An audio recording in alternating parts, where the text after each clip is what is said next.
Welcome to Fresh Waves. Today, we have a great show lined up. We've got Dillon and Sarah back in the studio for part 2 of our show about games. Now, people are staying home for the pandemic, and during the pandemic, you may want to play some games and introduce some family fun.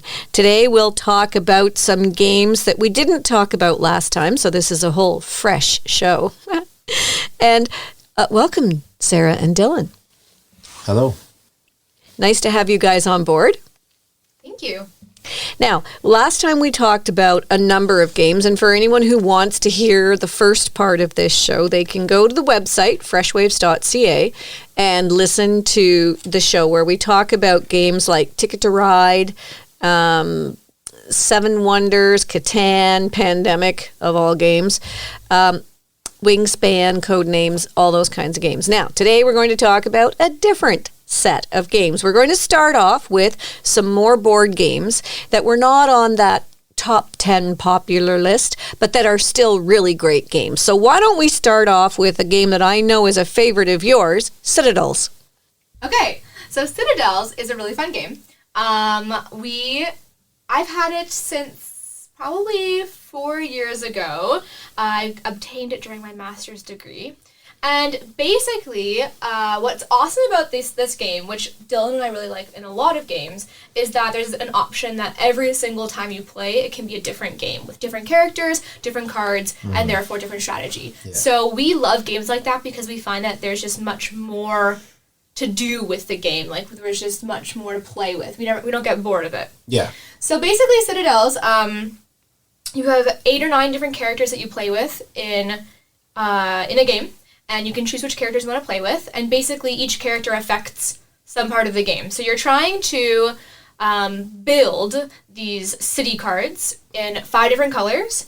And you do that by choosing which character you want to play. And there's like a hierarchy to who gets to pick first and how that kind of goes down. And then it doesn't go, like, there's not turns, like a regular table of turns. Basically what happens is once you pick your card, then the game starts. So you say, who has the one? Who has the witch, for example?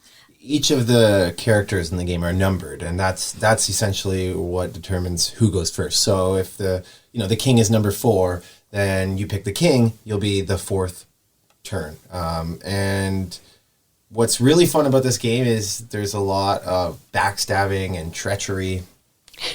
And a real family heartwarmer. Yeah. From Dillon, I just try to mind my own business and build my city and get the most points. But Dillon definitely plays a cutthroat version of the game. Yeah, my dad came to play with us the first time, and he was like, "I love that game. That was hilarious." Like, he just loved seeing all the conniving and messing around with each other. And it's also really funny because the characters do specific things. So you can kind of guess what the other people are going to pick if you know them well. So it's a funny joke because people love to watch us play it because Dillon always knows, like, which character I pick. So sometimes I will just, like, shuffle them and pick a random one if I want to get through the round, because Dillon will often pick a character that can, like, take over your character or kill your character, and so I'm usually very frustrated because Dillon always knows what I'm gonna pick. I profile her. It's true. Okay. It's very entertaining. So, Dillon, the last time we were speaking on part 1, you had some really good advice about playing a game for the first time. And I think you were trying to tell the listeners that even though when you explain it, it sounds kind of simple, but it also sounds a little bit complicated, that if you just persevere and play it more than once, yes, you might like it. Yeah, like, no matter what, the first time playing a game is going to be kind of not that fun because you don't have the information or the skill to be able to actually spend any time enjoying it. You're trying to figure things out, or you're trying to, not make a mistake or follow this rule or that rule, and it gets confusing. It's a little hard, but it's like you're kind of going through the motions to try and, like, get those rules in place and figure it all out. And definitely that first run is always just like a test drive or a practice run, and it never really satisfies, but definitely the second and third times playing a game through is like when it really clicks. That definitely happened with Citadels as well. I feel like it's happened with almost every single game we've ever played. Even myself. Like, I do enjoy playing a game the first time, but I am aware that I'm overwhelmed. And I feel like one way to go into it is just be open-minded, like, let the rules just, like, flood over you and say, okay, like, radically accept the rules and just try and get through the first game. Once you do that, then you're going to enjoy playing the second and third and whatever millionth game you play, because if you judge a game just by the first time you play it, you will miss out on a lot of amazing gems. Mm-hmm. Yeah, well, and also if you're competitive, like, I guess the first time you're going to feel like you can't compete. So your advice would then be to give a game more of a chance. Do you find that the more complex the rules, the more enticing the game is? I don't think so. Well, I think it depends. So between Dylan and I, I'm the person who usually goes through and reads the rules. So a big, huge rule book definitely can appear overwhelming. I think it's a good idea to read it through one time, just like on your own by yourself. Read through the rules, just like very like passively, like not trying to get it or trying to play. And then with a complicated game, I mean. And then when you go to play it, have the rule book out and just talk through it and walk through it with someone else who wants to learn the game with you. Now, I know Dylan, if he wants to play a game that he's chosen that's new, he often will go onto YouTube to watch how people play it. And that's a very awesome resource. Yeah, that's another thing that people shouldn't forget that's available to them. Like, even if you're thinking about, like, buying a game, and it's, like, kind of on the mind, like, just going on YouTube and watching a playthrough can really open your eyes to how the game works, the dynamics of the game, and see people actually play it. And then if the game is for you or not, right? Okay.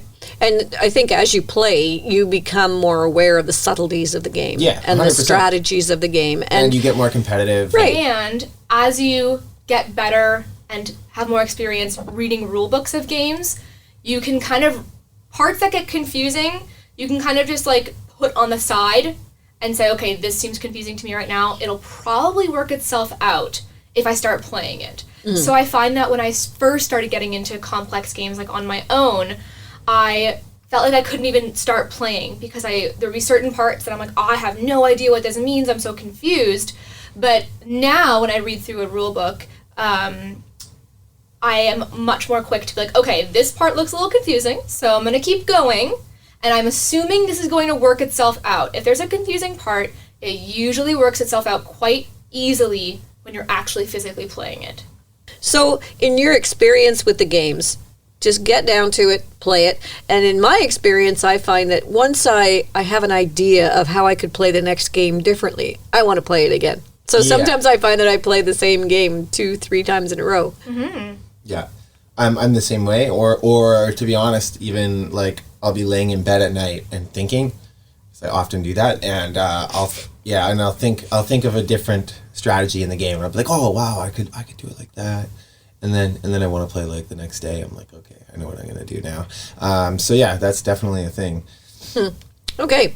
So one of the games that we had promised the listeners we would talk about today is Takinoko. And it's an odd little game, but I like its funny little pieces. And for me, it was definitely first time, total wash. Didn't want to ever play it again. And second time, I liked it a little more. Third time, it was kind of fun. So Dylan, tell us a bit about Takinoko. All right, so yeah, Takinoko was given to Sarah actually by my father, and it's probably a bit of a less commonly seen game. It came from this store called 401 Games in Toronto, which is like a specialty board game store. And basically, you have these quests, and each player has quests, and you've got to complete them, and you're building a communal board together that everyone's using. And essentially all the quests have something to do with bamboo, and you're trying to grow bamboo, and you have a little panda that comes around and eats the bamboo. And a gardener. Yeah, and a gardener that grows the bamboo, yeah. And then you also have land quests to build the land plots. So there's green, yellow, and pink, and you have to build the land plots that to make a shape on the quest card. And each quest card, depending on how hard it is, gives you different points. The first person in a 2-player game to get to 9 quests completed, the game is over. You count up how many points you have. But with more people, there's less quests necessary to finish the game. It's fun too because there's a little bit of like betrayal and stuff in the game because like I could be really trying to grow some bamboo on a pink plot, for example, and Sarah could need to eat pink bamboo from a pink plot. So I could be growing it and really trying to get to like 3 high with my bamboo, and then every time that I get to 2, she comes and eats one, and I'm like, this sucks.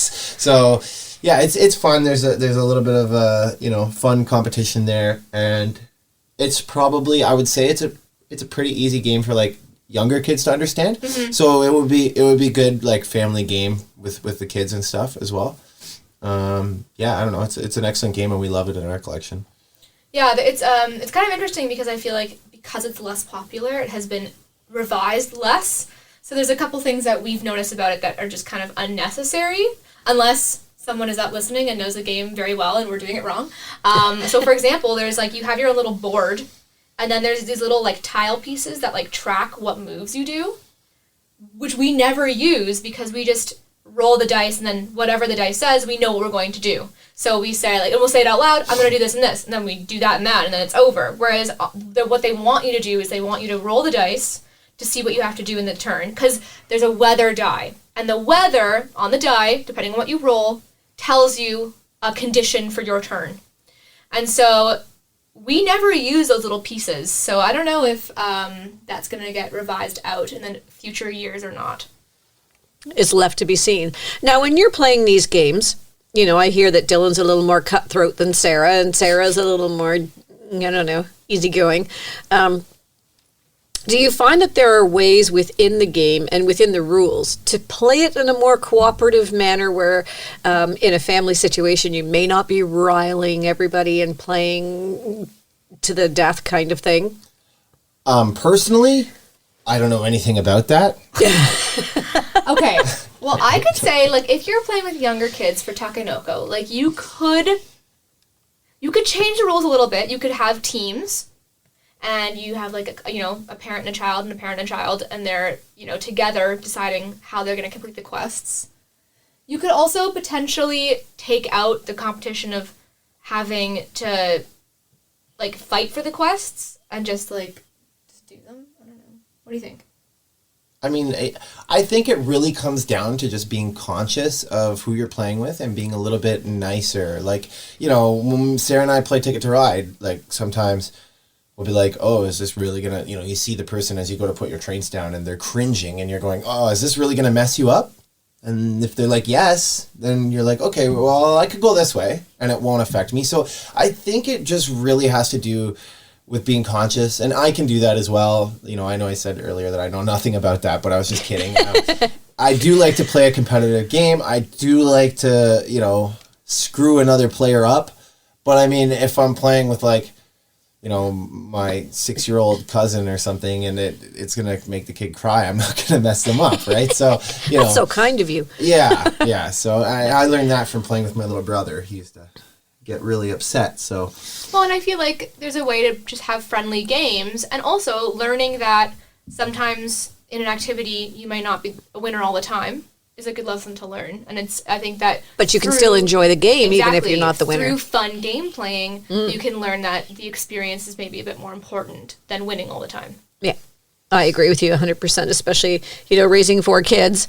I could tell you that there were times when things were getting a little out of hand, and we even had some tears and things at the table, and that's when you got to pull it back a little bit and say, well, how can we help this other person succeed, or at least succeed enough that they're going to have fun playing the game? Yeah. Okay, so the games that we've discussed so far have been board games, or they're considered board games. They have a board, or you're building a board as you're progressing in the game. Some games, I think they call them party games. They can still be a lot of fun, and they're a good family game. Like, we've got the classics like Balderdash. We used to call it a dictionary game and just pull out a dictionary and pick a word that you didn't think anyone knew the meaning of. Or Taboo. Taboo is fun. It's great. Tell us a little bit about your experiences with Taboo, because I know we've played it for years, Sarah. Taboo is awesome. It's hard. I'm really bad at it. I will always play, but I'm atrocious at it. Taboo, basically, you have a word on a card, and the top word is the word you have to get your team members to guess. And there's a list of words underneath that top word that are words that you cannot say whilst explaining and trying to get your partner or your teams to guess the word. That's the taboo words. Yeah, exactly. So it's a fun game. It's very fast-paced. I would say if you are having a family party, it's a good game. I would say if you're having an adult party with beverages, that the more beverages one drinks, the worse they are at the game. We've played at a party before with this game, and there's a lot of buzzing fellow members when they say the wrong words that they're not allowed to say. Yeah. Like Sasha. Yeah. So, for example, if the word is tooth, the words that you can't say could be paste, brush, dentist, clean, that kind of thing. Yeah. And so you have to find a different way of being able to get them to say the word that you're looking for. So it can be a lot of fun. Now, one of the games that our family likes a lot is Things. The game of Things, truly a classic for all ages, all groups of people, all walks of life. The game of Things is just always a good time. Do you want me to explain it? Sure, because nobody knows. Some people may not know what Things is. So the Game of Things, and they've also come out with an adult, X-rated version of the Game of Things as well. So there's both options you can play. Basically, there's a category. It'll say things you shouldn't do on your front lawn. And everybody at the table writes an answer without putting their name on the piece of paper. They fold it up and put it into a box. And the person who read the title, and the reading goes around in a circle, they read all the answers aloud. Then the round begins. The person to the left of the person who read has to guess who said what. If they guess it right, the person who said that is out. They cannot guess and they can't get any points. And the person who guessed them correct gets a point and gets to guess again. And then once that round's over, you pass the box over, and then the next person reads things you shouldn't wear. Do it in an airport. Right, just random stuff. It's a really fun game. I find it's a great way to get people using their imaginations and being creative. I think Balderdash is also a great game for that as well.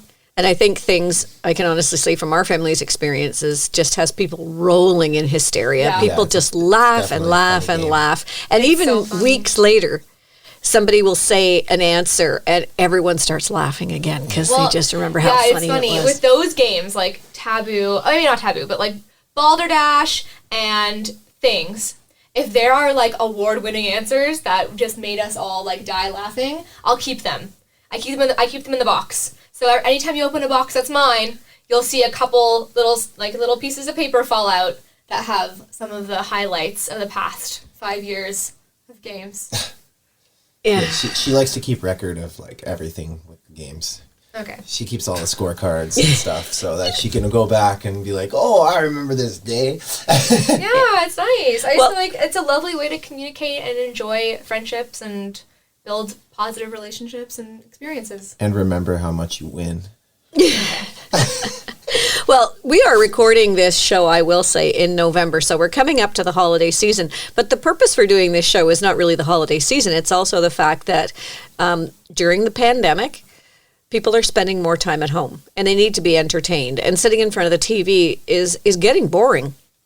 Not to mention the fact that, in my opinion, there's very little good programming to be had these days. So a family game is a good way of engaging everybody.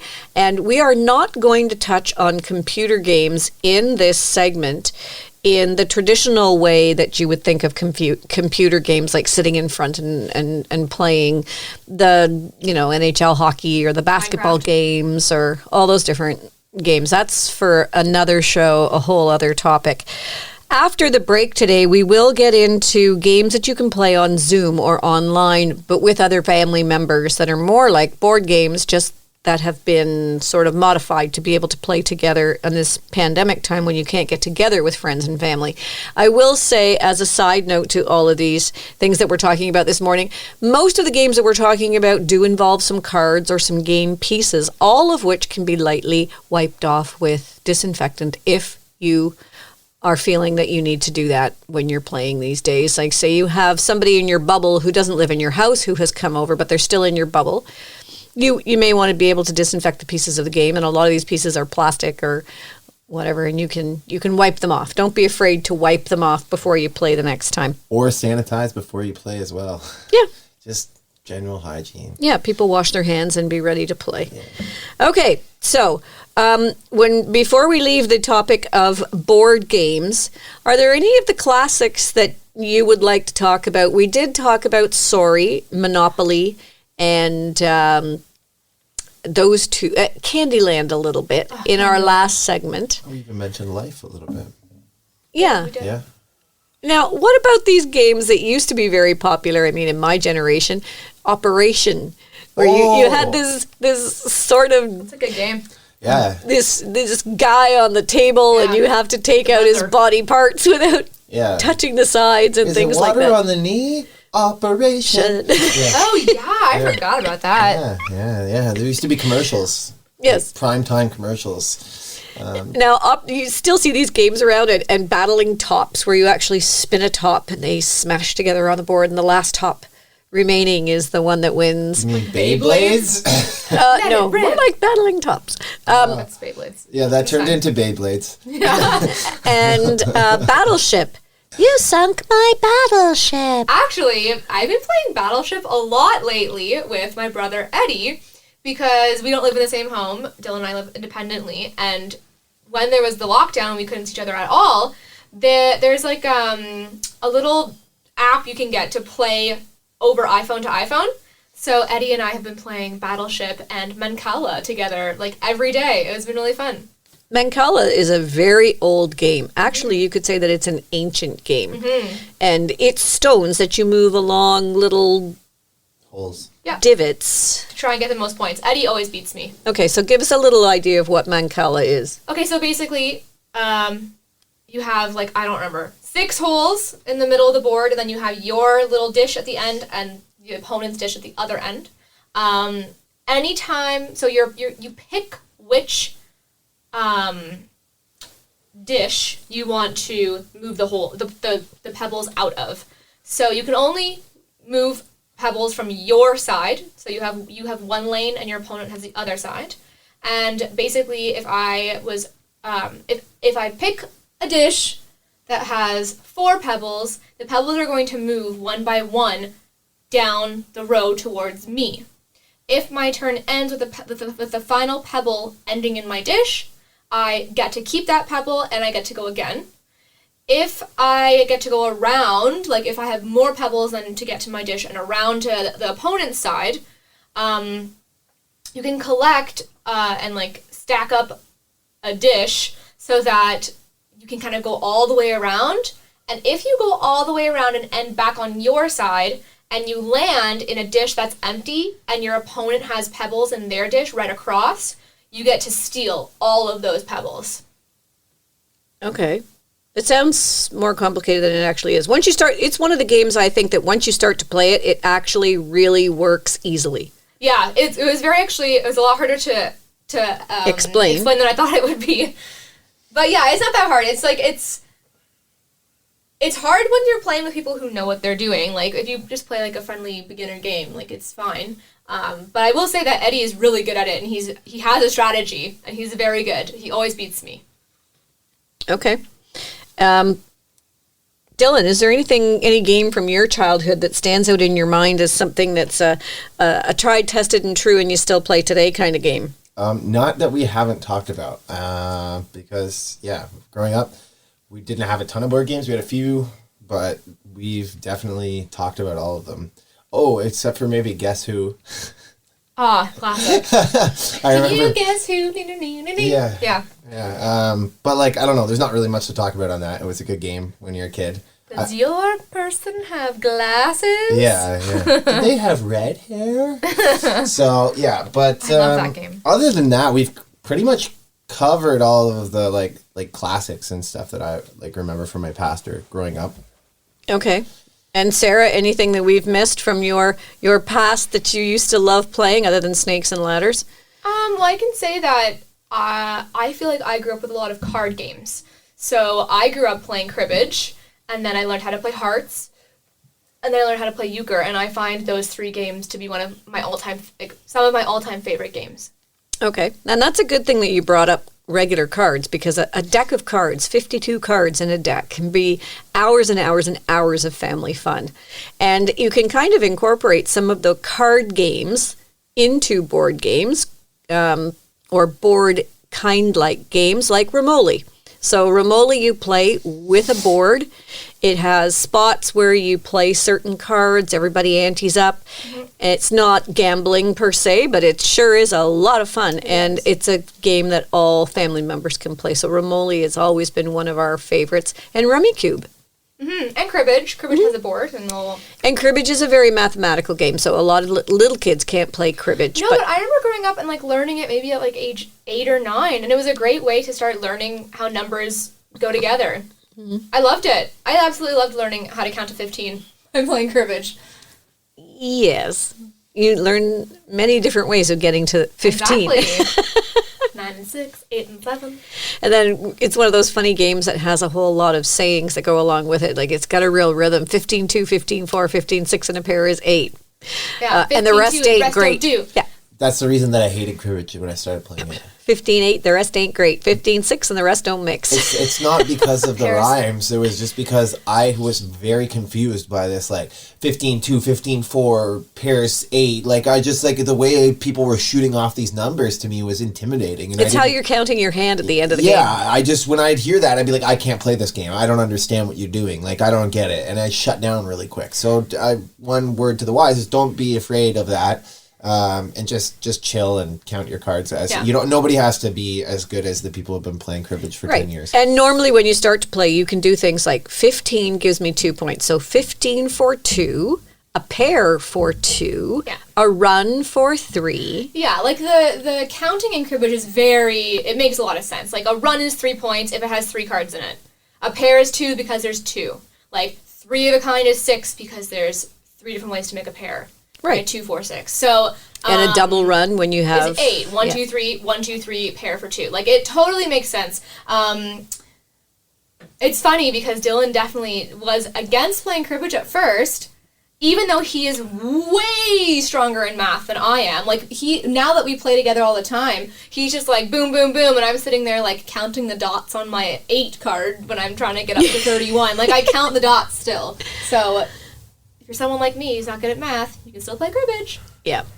All right, we're going to take our first little break, and when we come back, we will be talking about these games that can be played over Zoom or other chat software. Yeah, chat software, because they're not video games per se. No, they're not. But they are games that you can play online with people who you can't get together with during a pandemic. Originally, you would play them all together with a TV sitting on the couch. That's what they were designed for. And now they've kind of developed into this virtual game playing connection. They're not video games. They're just games you could play over video. Well, or online.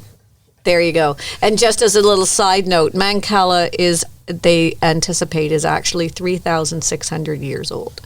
Just saying. Isn't that fascinating? Human beings have been playing games since the dawn of time. And we'll continue with our discussion right after this, so stay tuned. You're listening to Fresh Waves. This is Fresh Waves, and I'm your host, Bren Masson. Fresh Waves can be heard right here on Whistle FM every Wednesday morning right after the 10 o'clock news. Fresh Waves is a talk show where we talk about fresh, new, exciting ideas, things that are old but made new again, and things that are new that you may not have heard of before. So tune us in Wednesday mornings at 10 a.m. on Whistle FM and anytime you like at our website, Freshwaves.ca. Fresh Waves, it really is fresh. We're back on Fresh Waves. I'm your host, Bren Masson, and today we're talking with Sarah and Dillon about games. And we're not doing this for Christmas promotion or anything like that. We're actually talking about games that families can play during the pandemic, and it's a way of entertaining yourself and bringing your family together in different ways. Now, as your children get older, and mine are all adults now, they grow up, they move out, they have their own space, and you can't always get together, and now that it's not really safe to get together with those who live downtown or far, far away, and we are creating our bubbles of people that we're to stay with, when you want to play a game with family members who don't live at home, it becomes a little more difficult. So, Dillon, can you tell us a little bit about Jackbox, which is a game that you can play on Zoom or other communications platforms, let's say? Yeah, so Jackbox, actually, it's not even a game. It's like a collection of games, or a platform, I guess. So if you're familiar with computer gaming at all, you download Jackbox on Steam. If you're not familiar, Steam is just a software that hosts a whole bunch of games. So you make an account and you can buy and purchase games on Steam, and all your uploads are saved in there. So you go make an account on Steam, and then there's a whole bunch of different Jackboxes available. There's different sets, like 1, 2, 3, and each of those sets come with 5 different games. How much is a set again, Sarah? I don't know. They vary between like $20 to $30 each package. You can also buy like some games by themselves. Like Drawful is like a drawing game, and it's kind of like Pictionary, kind of. And that one you can buy on its own because it's so popular. Okay. So essentially how it works is, I think when they originally designed this game, it was for people to play like at a party at your house. So, the game will go on the TV screen, and then everybody will log in on their own devices, on their cell phones, and play along with the game. And the way they do that is they go on a website on their phone and type in a room code that will be given on the TV screen. But the interesting thing about this that we've found is that you can do this over Zoom. So we share the screen over Zoom, and everybody can see the same communal screen, which would be the same as if you were sitting at your living room watching it on a TV. And then everybody takes their phone out and logs in on their phone, and everybody can kind of play together over Zoom. So, yeah, I don't know if there's anything you want to add to that. No, that's about it. It's fun. My cousin and we play with a couple people the third Thursday of every month. And we've been doing that since COVID started, and it's been awesome. It's a great way to, have a fun friends night and feel like you're connected with your friends playing a game when you can't. Yeah. When you can't get together. Yeah. So give us an idea about some of the games. I know there's one that involves a T-shirt and drawing. Okay, yeah. So T-shirt 2KO. Oh, it's so much fun. So basically everyone gets to draw 3 different T-shirts, like anything they want. They get to draw anything they want, and then they get 1 minute to write as many T-shirt logos or any logo for anything, like any statement you really want. Catchphrase, not really logo. Yeah. Okay. Yeah. Yeah. So anything, can you think of any that we can? Yeah, I've been stalking you for 20 minutes. I like pizza. Just random stuff. Hello, it's me. Yeah, anything random. you'd think that'd be funny to put on a T-shirt. Yeah, I'm with stupid. It's kind of like that, but then a bit more creative. Yeah. So then basically they get randomly shuffled up, and then you, in the second phase of the game, once you finish drawing and writing, then you get presented with 3 different T-shirt designs and 3 different logos, and you have to choose which you want to put together to make one shirt with one design and one catchphrase. Sorry, I keep calling them logos. Then your T-shirts battle against each other. So you get to watch as everyone shows each other what the T-shirts are, and we vote on which one you like best. And so at the end of the first round, there'll be one winner of a T-shirt. Then you go back to the drawing board, you draw again one more time, you write a couple more things, you do it round 2, they fight against each other, one T-shirt ends up winning, and then the final round of T-shirts gets to choose the final winner. It's basically just the funniest game ever. I've played it with my students. I play it with preteens, my singing students, and they absolutely love it. It's a completely different game than when we play it with our friends, but it's beautiful. Dillon played it with us one time, and he was astounded by how creative and beautiful all of the students' T-shirts were. And they're still so funny. It's just so funny. So that's one of them. Then another game they have is Murder Trivia Party. So it's a trivia game where it's a spooky trivia game. That one's fun. There's Quiplash, where it's kind of what would you describe that? Kind of I don't know. Yours it's kind of like the Game of Things almost, like you're saying like funny things. You're saying funny comments and trying to win. And then there's like Guesspionage, where you're trying to guess different statistics. Yeah.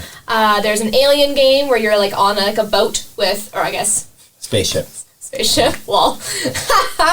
And you're trying to guess which one person, or like one or two people, depending on how many people you play with, is an alien, and the rest are humans. So you have to like go through all these little like quests and like figure out who you think is the traitor. And it's an alien dating game. The monster dating game. Monster dating. Yeah, the monster dating game is so much fun. It's really funny. And what's the Fibbage? Fibbage is the best, and it has just like the best background music for the beginning. It's so beautiful. Yeah, Fibbage, it'll be like, everybody puts in their like lie, and then there'll be like a real answer and a bunch of lies, and everyone has to guess what they think the real answer is, and if they pick your lie, you get a bunch of points, and that one's really fun because Sarah always picks my answer. I do. I always pick Dylan's answer, but that one's almost exactly like Balderdash, just a little bit more simple. Like where the Balderdash has the real answer submitted in, and then everyone else's fake answers, and you're trying to guess the real answer. Meanwhile, you give points to people if you guess their answers. So very fun. Also, in Fibbage, you can actually play like a Fibbage You and Me, I think it's called. Mm-hmm. And basically it asks questions about each player, and you're trying to guess the lies of each player. So you can play that with people that you know really well. Okay. It's very fun. And this is called Jackbox. Yeah, so they're Jackbox party packages. And the ones that we were talking about, I think, are numbers 2, 3, 5, and 6. We have that many of them? I think we have 4. We have 3 or 4 of them, yeah. Wow. And we also have Drawful on the side. Shows what I know. Yeah. Well, the price range seems to be quite good. I mean, if you go to a movie with 2 people, you can easily drop $20, $30, $40 in an evening. So when you buy these packages, you get to keep these games, don't you? Yeah. Yep, so they're mine on my Steam account, and anybody who I share my screen with can play for free. Okay. So I buy the package, and then anyone that want to play with me can play for free. But they wouldn't be able to, like, log onto my Steam account without me. Right. And play by themselves. So, like, it's mine, Yeah.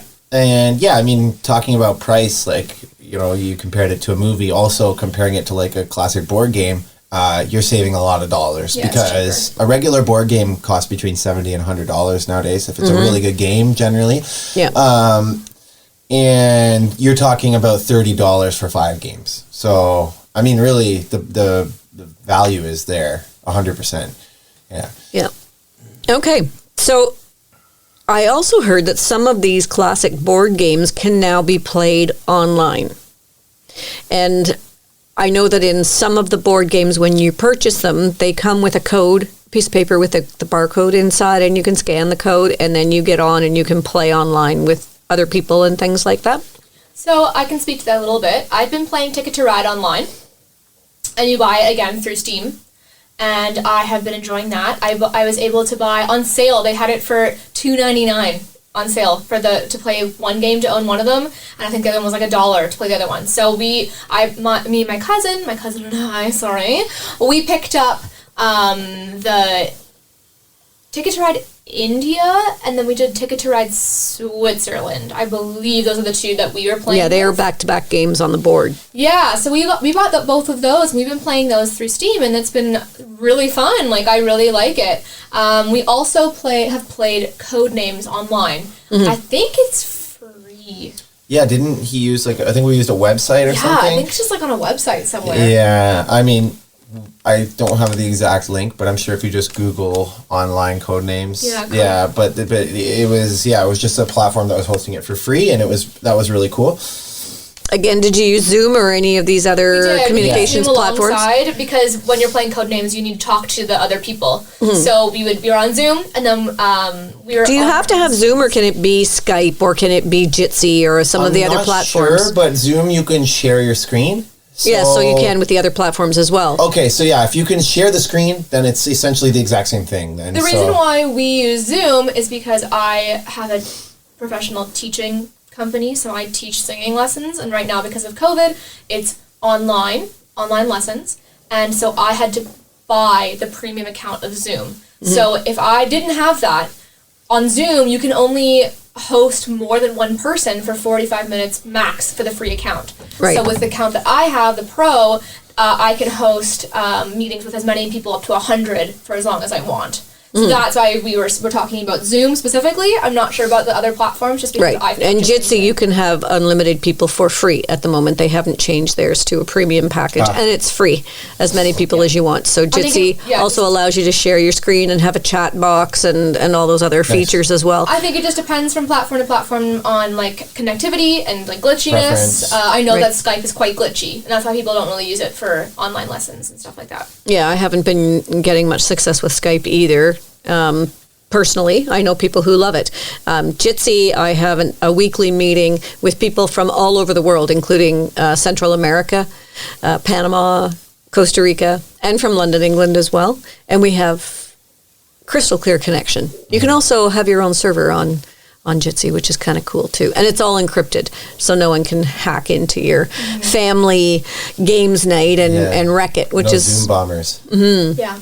Yeah, I know, it's definitely interesting, and for meetings and stuff, I think it's great to explore different options. For Zoom, personally, I chose Zoom because it's the best for music.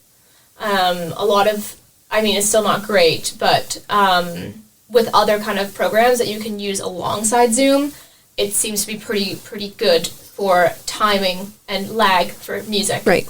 Now, when you're playing these games, things like timing and lag are not really that big of a deal, except if it's a timed game. Which they are, yeah. So sometimes if there's if your screen freezes, you miss writing an answer. Right. Right. So. Yeah. Which is no big deal. It's just that it kind of messes it up happens. a little bit. Okay. So in your quest for games, what are you looking for now in the future? Are there some games that are on your horizon to try out something new? Yes. Actually, I was just saying to Sarah recently that I want to try Pandemic Legacy. And so what this is basically it's Pandemic, but it works in like levels, just like With plot. Yeah, just like a video game or something, right? There's a story, and you're both playing cooperatively, and things happen, and things change during the game, and it's like chronological and linear, like you're playing through it, and there's zombies. Yeah, and there's zombies. Anything with zombies, definitely, like the cool factor goes up by 10. So okay, so what you're talking about the game Pandemic. Let's give people a little Legacy. Let's give people a little review about what Pandemic is. We're not talking about playing a COVID-19 game. It's actually a game that was invented long before the pandemic even started. Yeah. So Pandemic is a cooperative board game where you and your teammates are trying to eradicate or cure 4 diseases that are taking over the world. And so you travel around the world treating and curing these diseases and researching and trying to figure out how you're going to solve the problem. And Legacy is just a new version of that where, it's just like a linear style of play. You know, you're not just playing one round of the game, you're playing through levels and trying to reach, the end of the story. And so in that way, it's a lot like a video game because there's like a story and stuff, and you're playing through levels. So if you're into Pandemic, then it's probably something you'd be into. So Sarah and I have been talking about getting it. Okay, and Sarah, I think you were looking at Azul too as something that you had on your Christmas list. Yes, it is on my Christmas list. It sounds really cool. I've never played it, but I watched a brief YouTube video and I saw it come up on the top 10 list of board games being played right now. To my knowledge, you are collecting tiles that go onto like this big spread later on, and you have to collect the same kind of tile, and you're basically gives you points at the end. So it looks very interesting. It doesn't look super competitive. It looks kind of just cooperative and kind of very interesting. So I definitely want to play that. Okay. I also want to finish playing the Harry Potter deck building. That's not a new game. She asked about new games. Okay. So what is with the Harry Potter game? So I have a little sub-collection of Harry Potter-based board games, as one does. And one of the games is like this Harry Potter like deck building board game. And basically you play as Harry Potter, Ron, Hermione, and Neville. And you go through each year of school trying to cooperatively beat the board, which has like Death Eaters and Curses and Dementors and Voldemort. And each level Voldemort, like each year, like each level you pass, each year you pass, there's extra cards and different things that are happening, and Voldemort gets stronger and stronger and stronger. So Dylan and I tried to beat it last year, and we just like played it so many times, and just we're on the last level, we're in the last year, and every time we play it, it's like 15 minutes long, and we just die immediately, like just obliterated death of doom. Yeah. Every time we play it. So and you're not playing against each other, you're playing against the board? And we're playing together. And so we heard from people that you need a third player. It really helps. 2 is not very easy to beat it. So that's on my to-do list, is to finish that freaking board game so I can be done with it. It's the worst. Yeah. But it's also really fun. It's really, really fun. Well, it sounds like it's intriguing, and that's why you keep playing. Otherwise, you wouldn't keep playing it. It's true. Okay, so we've kind of covered all of the gamuts now. Let's talk a bit more about some card games. And there are some card games, you know, the classics. There's Uno. Uno's a nice family game. We talked about traditional card games. Now, what about some of the newer card games that have been packaged differently but are still a lot of fun? Something like Dutch Blitz, which I know was a big university game. It was a big university game. And now during COVID, again, it's an alternative to a board game. It's an alternative to a traditional card game. Tell us a little bit about Dutch Blitz. Dutch Blitz is thebomb.com. It is such a fun game. Do you know much about Dutch Blitz? I've only played Dutch Blitz one time. Yeah, you didn't want to play with Kayla and I because we were too quick. Yeah, it was annoying. Yeah, so it's a speed game. So if you don't like card speed games, and that's very niche. Like, you kind of have to like this like speedy card games to like this game. But Dutch Blitz, basically, you're trying to get your blitz pile out before another player, and you do that by a communal area in the center of the table where you're playing 4 different colors in order 1 to 10, and you kind of have like a solitaire type thing going on the side with every third card in your hand getting flipped over while you're trying to help you try and get your Dutch Blitz pile out. Okay. It's really fun. A+ would recommend. It is a good game, and Absolutely. basically you have to be able to count from 1 to 10, right? That's you go all. up and down. Okay. Well, if you just tuned in, you're listening to Fresh Waves. I'm your host, Bren Masson. We're talking with Sarah and Dillon this morning, Sarah Amillard and Dylan Arlo.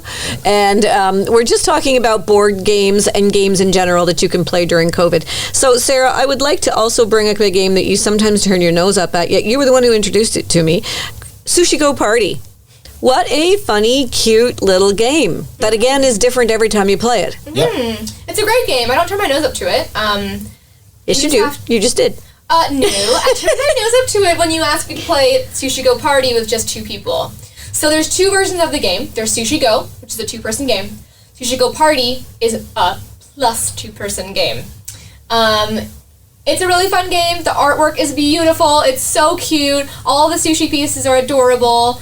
And it's a treat. And they're real sushi pieces, like salmon and miso soup. And it's about dinner time, and there's 3 courses to the game. So it's a 3-course meal with a dessert round at the end.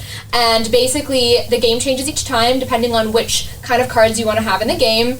And it's a kind of trading game. So basically, you have a deck. You have a hand of 9 cards. You pick 1 card you want. Then you pass the deck along. Everyone passes their deck to the left. You count 1, 2, 3, you flip the card you chose, you pick up the new deck, and you do the same thing until the cards are all out. And then you're basically just tallying up points, depending on which cards you were collecting, which give you different points.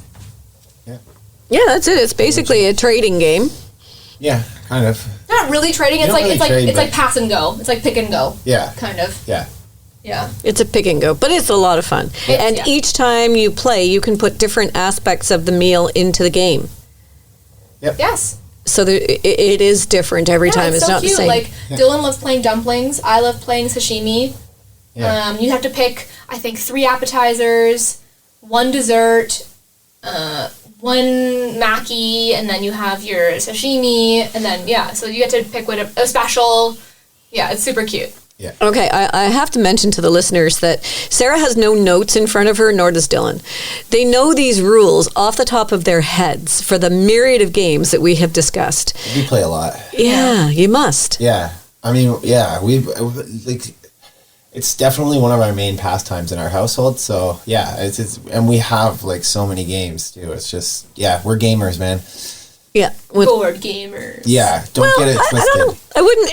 It must be games because I wouldn't consider Sushi Go Party a board game necessarily. Well, I just meant like not video games. Yeah, we're distinguishing from the TV screen. From the TV screen and the big computer screen. Yeah. But Yeah. also I like video games too. I'll just clear that up for the listeners. I don't play video games, but Yeah, I'll play a little round of Minecraft just as much as the next guy. Okay. We have to wrap up the show because, as usual, it ends before it even gets started, so it feels.